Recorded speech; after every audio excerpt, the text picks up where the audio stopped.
అర్థమైంది కదా. కవిత కొత్త పార్టీ లాంచ్ చేయడం జరిగింది. మరి ఆ కొత్త పార్టీ లాంచ్ చేసినప్పుడు పేరు ఎవరు చెప్పాలి? అంటే పార్టీకి సంబంధించిన డీటెయిల్స్ ఎవరు చెప్పాలి? పార్టీ అధినేత, లేదంటే దానికి సంబంధించిన ఎవరైతే ముఖ్య నేత ఉంటారో వాళ్ళు. సరే, కవిత అయితే చెప్పడం జరిగింది షార్ట్కట్లో టీఆర్ఎస్ అని చెప్పింది. టీఆర్ఎస్ అని చెప్పగానే వెనకాల ఉన్న వ్యక్తి ఎంత కామెడీ అంటే, ఇంకా ఈమె వాయిస్ కూడా వినబడట్లా. ఆయననే తెలంగాణ రాష్ట్ర పార్టీ సేన అని చెప్పడం జరిగింది. మరి ఇది ఇక అదే ఆమెకే సాధ్యం, ఇక పక్కన పెడదాం. ఇక్కడ విషయం అంతే, ఎంత నవ్వానో అంత కోపం వస్తుంది. ఎందుకు అంటే తను ఎవరండి అసలు? కవిత. కవితకు ముందేముంది? కల్వకుంట్ల కవిత. మరి కల్వకుంట్ల కవిత అనే పేరు ఊరికనే తెచ్చుకుందా?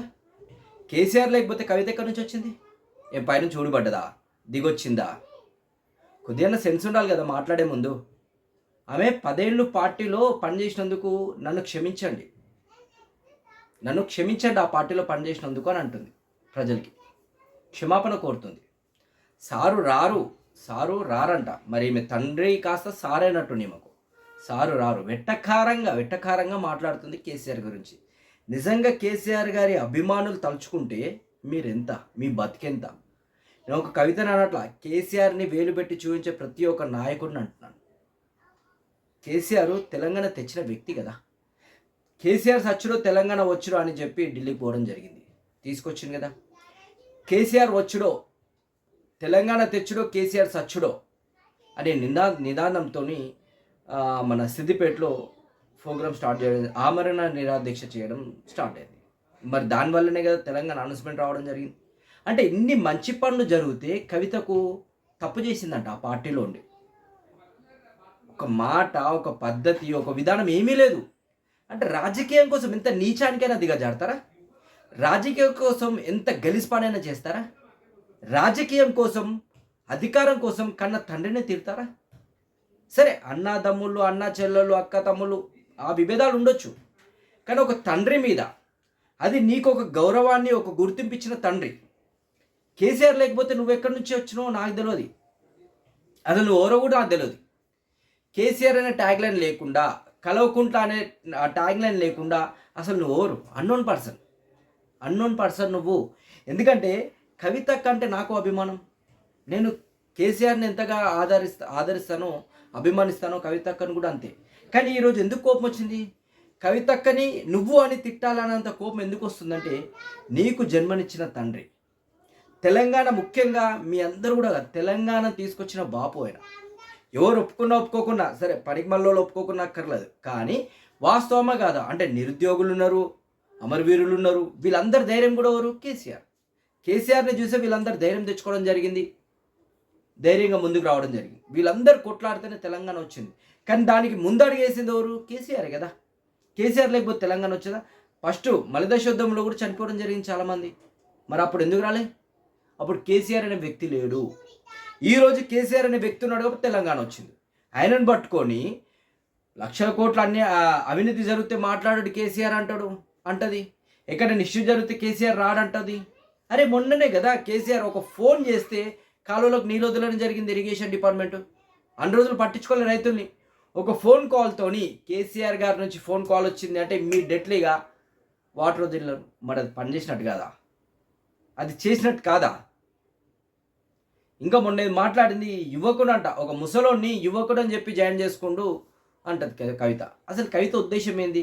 కవిత ఎంత నీచంగా మాట్లాడుతుందంటే ఒకసారి వినండి మీరు. ఎంత నీచంగా అంటే, ఎన్ని ఎకరాలకు నీళ్ళు ఇచ్చింది? 1,21,000 నా రక్తాన్ని, నా చెమటని, నా సమయాన్ని కుటుంబంతో, పిల్లలతో గడపాల్సిన టైంలో టిఆర్ఎస్ పార్టీ బలోపేతానికి పనిచేసిన వ్యక్తిని నేను కూడా.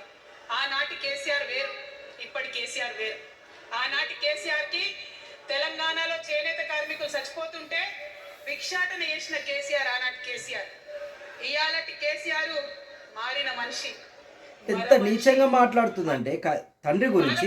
తండ్రే కదా, కృష్ణా నీళ్లు వాడుకోవాలంటే మన కేసీఆర్ అయ్యు తండ్రే కదా. మరి ఎందుకు ఇంత దారుణంగా మాట్లాడుతుంది కవిత? నాకు అర్థం కావట్లా. అధికారం కోసమా? అధికారం కోసమే ఇంత నీచానికి దిగజారిద్దా? అరే, నాకైతే విచిత్రంగా అనిపిస్తుంది, చాలా విచిత్రంగా అనిపిస్తుంది. ఒక అధికారం కోసం, ఒక రాజకీయంగా అటు తండ్రిని తిట్టి, అన్నను తిట్టి ఏం సాధిద్దాం అనుకుంటుంది?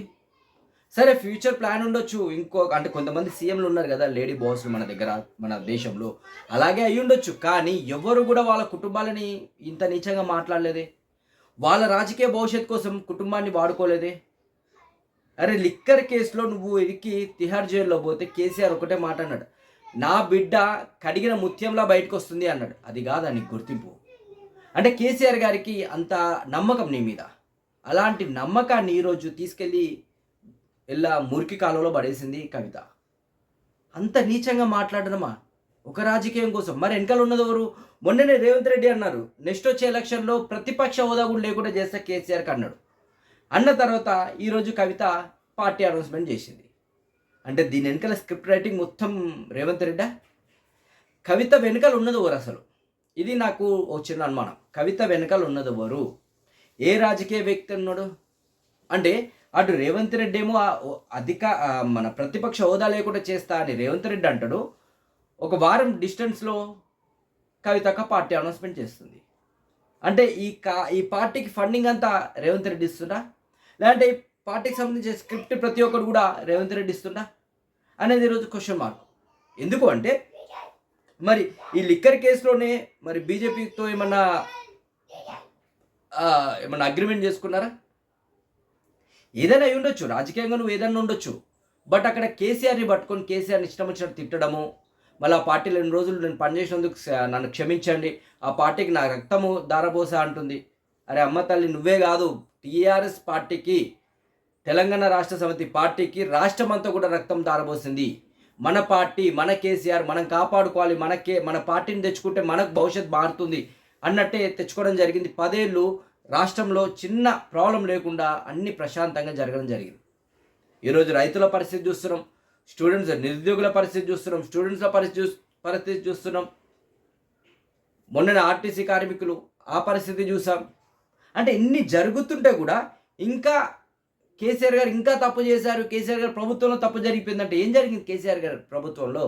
చెప్పమ్మా కవితమ్మను. కానీ ఇంత నీచంగా మాట్లాడతానని నేను ఎక్స్పెక్ట్ చేయలేదు. రాజకీయం కోసం, ఒక రాజకీయం కోసం, రాజకీయ దహం కోసము, ఒక పదవి కోసము ఇంత నీచంగా మాట్లాడడమా? నాకే సిగ్గేస్తుంది కవితక్కను చూస్తే.